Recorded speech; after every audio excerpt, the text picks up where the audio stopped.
खेती बाड़ी के समय गांव के किसान सिरचन की गिनती नहीं करते। लोग उसको बेकार ही नहीं बेकार समझते हैं। इसीलिए खेत खलियान की मजदूरी के लिए कोई नहीं बुलाने जाता सिरचन को। क्या होगा उसको बुलाकर?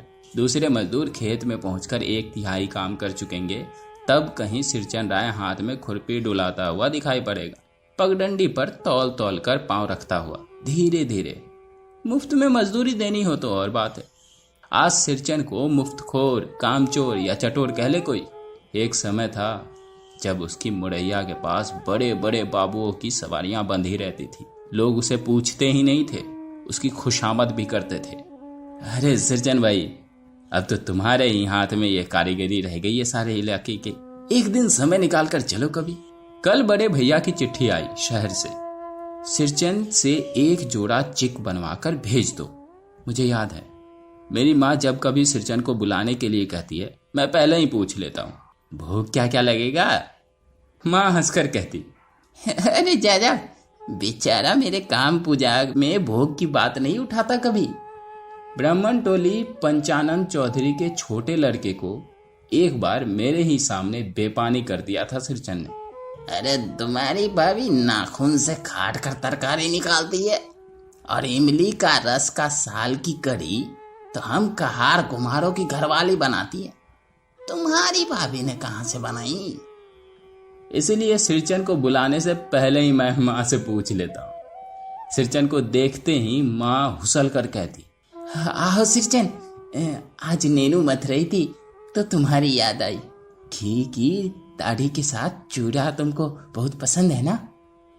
और बड़ी बेटी ने ससुराल से संवाद भेजा है, उसकी ननद रूठी हुई है मोती शीतल पार्टी के लिए। सिरचन अपनी पनियाई हुई जीभ को संभाल कर हंसता। जी, घी की सुगंध सुनकर आ रहा हूँ काकी, नहीं तो इस शादी ब्याह के मौसम में दम मारने की भी छुट्टी कहाँ मिलती है। सिरचन जाति का कारीगर है। मैंने घंटों बैठकर उसके काम करने के ढंग को देखा है। एक एक मोती और पटेर को हाथ में लेकर बड़े जांच से उसकी कुच्ची बनाता, फिर कुच्चियों को रंगने से लेकर उसकी सुतली सुलझाने पर पूरा दिन समाप्त। काम करते समय उसकी तन्मयता में जरा भी बाधा पड़ी कि गेहूं सांप की तरह फुफकार कर उठता। फिर किसी दूसरे से करवा लीजिए काम। सिरचन मुंहजोर है, काम चोर नहीं। बिना मजदूरी के पेट भर भात पर काम करने वाला कारीगर। दूध में कोई मिठाई ना मिले तो कोई बात नहीं, किंतु बात में जरा भी झाल वो बर्दाश्त नहीं कर सकता। सिरचन को लोग चटोर भी समझते हैं। तली भगारी तरकारी, दही की कढ़ी, मलाई वाला दूध, इन सब पर प्रबंध पहले कर लो, तब सिरचन को बुलाओ, दुम हिलाता हुआ हाजिर हो जाएगा। खाने पीने में चिकनाई की कमी हुई कि काम की सारी चिकनाई खत्म। काम अधूरा छोड़कर उठ खड़ा होगा। अरे आज तो पगली दर्द से माथा टनटना रहा है, थोड़ा रह गया है, किसी दिन आकर पूरा कर दूंगा। किसी दिन माने कभी नहीं। मोती घास और पटेर की रंगीन शीतल पाटी, बांस की तिल्लियों की झिलमिलाती चिक, सतरंगे डोर के मोढ़े, भूसी चुन्नी रखने के लिए मूंज की रस्सी और बड़े बड़े जाले, हलवाओं के लिए ताल के सूखे पत्तों की छतरी टोपी तथा इसी तरह के बहुत से काम जिन्हें सिरचन के सिवा गांव में कोई और नहीं जानता। ये दूसरी बात है कि गांव में ऐसे कामों को बेकाम का काम समझते हैं लोग। बेकाम का काम जिनकी मजदूरी में अनाज या पैसे देने की कोई जरूरत नहीं। पेट भर भात खिला दो, काम पूरा होने पर एक आध पुराना कपड़ा देकर विदा करो, वो कुछ नहीं बोलेगा। कुछ नहीं बोलेगा ऐसी बात नहीं। सिरचन को बुलाने वाले जानते हैं। सिरचन बात करने में भी कारीगर है। महाजन टोले के भज्जू महाजन की बेटी सिरचन की बात सुनकर तिलमिला उठी थी। ठहरो, मैं माँ से अभी जाकर कहती हूँ, इतनी बड़ी बात? बड़ी बात ही है बिटिया, बड़े लोगों की तो बस बात ही बड़ी होती है, नहीं तो 2-2 पटेर की पट्टियों का काम सिर्फ खेसारी का सत्तू खिलाकर कोई करवाए भला? ये तुम्हारी माँ ही करवा सकती है बाबूजी। सिरचन ने मुस्कुराकर जवाब दिया था। उस बार मेरी सबसे छोटी बहन की विदाई होने वाली थी। पहली बार ससुराल जा रही थी मानू। मानू के दूल्हे ने पहले ही बड़ी भाभी को खत लिखकर चेतावनी दे दी है मानव के साथ मिठाई की पतीली ना आए, कोई बात नहीं। 3 जोड़ी फैशनेबल चिक और पटेर की 2-2 शीतल पार्टियों के बिना आएगी तो मानू। भाभी ने हंसकर कहा था, भैरंग वापस। इसलिए 1 सप्ताह पहले से ही सिरचन को बुलाकर माँ ने काम पर तैनात कर दिया था। देख सिरचन, इस बार नई धोती दूंगी, असली मोहर छाप वाली धोती। मन लगाकर ऐसा काम करो कि देखने वाले देखते ही रह जाए। पान जैसी पतली छुरी बांस की तिल्लियों और कमानियों को चिकनाता हुआ सिरचन अपने काम में लग गया। रंगीन सुतलियों से झब्बे डालकर 2 चिक बुनने बैठा। 1.5 हाथ की बिनाई देखकर ही लोग समझ गए कि इस बार एकदम फैशन की चीज बन रही है, जो पहले कभी नहीं बनी। मझली भाभी से रहा नहीं गया, पर्दे की आड़ से बोली, पहले ऐसा जानती कि मोहर छाप वाली धोती से ही अच्छी चीजें बनती हैं तो भैया को खबर भिजवा देती। काम में व्यस्त सिरचन के कानों में बात पड़ गई। बोला, मोहर छाप वाले धोती के साथ रेशमी कुर्ता देने पर भी ऐसी चीजें नहीं बनती बहुरिया। मानो दीदी काकी की सबसे छोटी बेटी है। मानो दीदी का आदमी अफसर आदमी है। मझली भाभी का मुंह लटक गया। मेरी चाची ने फुसफुसा कर कहा, अरे किससे बात करती है बहू? अरे मोहर छाप वाली धोती नहीं, मूंगिया लड्डू। बेटी के विदाई के समय रोज मिठाई जो खाने को मिलेगी, देखती है ना। दूसरे दिन चिक की पहली पाती में 7 तारे जगमगा उठे, 7 रंग के, सत भैया तारा। सिरचन जब काम में व्यस्त होता है तो उसकी जीभ जरा बाहर निकल आती है होठों पर। अपने काम में मगन सिरचन को खाने पीने की सुध नहीं रहती। चिक में सुतली के फंदे डालकर अपने पास पड़े सूप पर निगाह डाली। चिवड़ा और गुड़ का एक सूखा ढेला। मैंने लक्ष्य किया।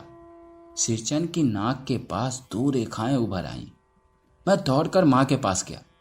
माँ, आज सिरचन को कलेवा किसने दिया है? सिर्फ चिवड़ा और गुड़? माँ रसोई के अंदर पकवान आदि बनाने में व्यस्त थी।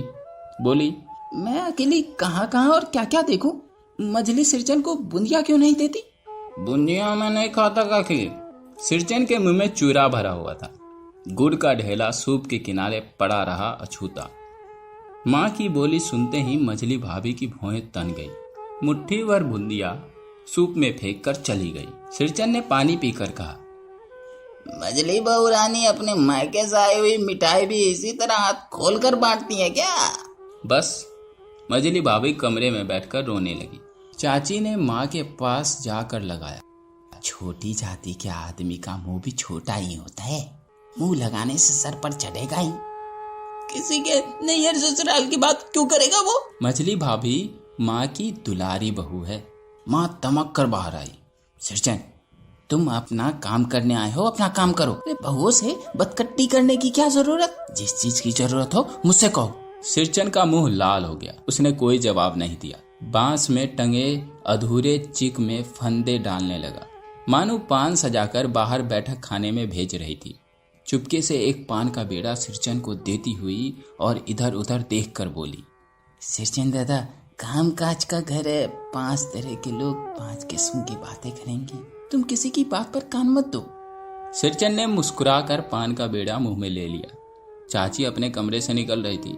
सिरचन को पान खाते देखकर अवाक हो गई। सिरचन ने चाची को अपनी ओर अचरज से घूरते देखकर कहा, छोटी चाची, जरा अपनी डिबिया का गमकौआ जर्दा तो खिलाना, बहुत दिन हुए।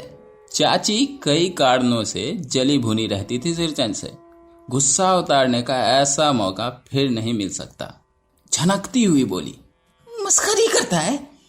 तुम्हारी चटी जीभ को आग लगे। घर में भी पान और गमकौआ जर्दा खाते हो, चटोर कहीं के। मेरा कलेजा धड़क उठा। यत परो नास्ती। बस सिरचन की उंगलियों में सुतली के फंदे पड़ गए। मानो कुछ देर वो चुपचाप बैठ पान को मुंह में घुलाता रहा। फिर अचानक उठकर पिछवाड़े में पिक थूक कर आया। अपनी छुरी, हंसिया वगैरह समेट कर संभाल कर झोले में रखे। टंगी हुई अधूरी चिक पर एक निगाह डाली और हनहनाता हुआ आंगन से बाहर निकल गया। चाची बड़बड़ाई, अरे बाप रे बाप, इतनी तेजी! कोई मुफ्त में तो काम नहीं करता। 8 रुपए में मोहर छाप वाली धोती आती है। इस मुंह झोसे के मुंह में लगाम है ना आंखों में शील। पैसा खर्च करने पर सैकड़ों चिकें मिल जाएंगी। बातर टोली की औरतें सिर पर गट्ठर लेकर गली गली मारी फिरती हैं। मानो कुछ नहीं बोली, चुपचाप अधूरी चिक को देखती रही। सातों तारे मंद पड़ गए। माँ बोली, जाने दे बेटी, जी छोटा मत कर। मानो मैं मेले से खरीद कर भेज दूंगी। मानो को याद आया, विवाह में सिरचन के हाथों की शीतल पाटी दी थी माँ ने। ससुराल वालों ने ना जाने कितनी बार खोल खोल कर दिखाया था पटना और कलकत्ता के मेहमानों को। उठकर वो बड़ी भाभी के कमरे में चली गई। मैं सिरचन को मनाने गया। देखा एक फटी शीतल पाटी पर वो लेट कर कुछ सोच रहा है। मुझे देखते ही बोला, बबुआ जी अब नहीं, कान पकड़ता हूँ, अब नहीं। मोहर छाप वाली धोती लेकर क्या करूँगा, कौन पहनेगा। ससुरी खुद मरी, बेटे बेटियों को भी ले गई अपने साथ। बबुआ जी मेरी घरवाली जिंदा रहती तो मैं ऐसी दुर्दशा भोगता।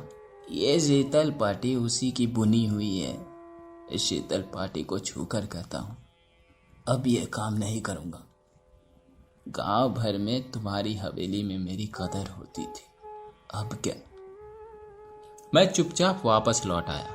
समझ गया कलाकार के दिल में ठेस लगी है, वो अब नहीं आ सकता। बड़ी भाभी अधूरी चिक में रंगीन छीट के झालर लगाने लगी।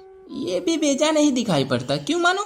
मानो कुछ नहीं बोली, बेचारी। किंतु मैं चुप नहीं रह सका। चाची और मझली भाभी की नजर ना लग जाए इसमें भी।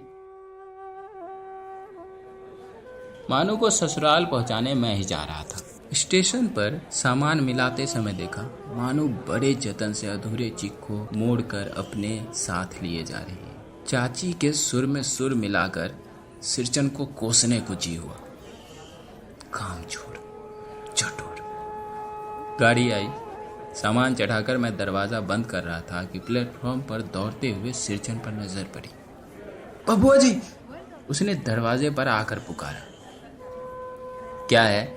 मैंने खिड़की से गर्दन निकालकर झिड़की के स्वर में कहा। सिरचन ने पीठ पर लदे हुए बोझ को उतार कर मेरी ओर देखा। दौड़ कर आया हूँ, दरवाजा खोलिए। मानो दीदी कहाँ है, एक बार देखो। मैंने दरवाजा खोल दिया। सिरचन दादा, मानो इतना ही बोल सकी। खिड़की के पास खड़े होकर सिरचन ने हकलाते हुए कहा, ये मेरी ओर से है, सब चीजें हैं दीदी। शीतल पाटी, चिक और एक जोड़ी आसनी कुश की। गाड़ी चल पड़ी। मानो मोहर छाप वाली धोती का दाम निकालकर देने लगी। सिरचन ने जीभ को दांत से काटकर दोनों हाथ जोड़ दिए। मानो फूट फूट कर रो रही थी। मैं बंडल खोलकर देखने लगा। ऐसी कारीगिरी, ऐसी बारीकी, रंगीन सुतलियों के फंदों का ऐसा काम पहली बार देखा।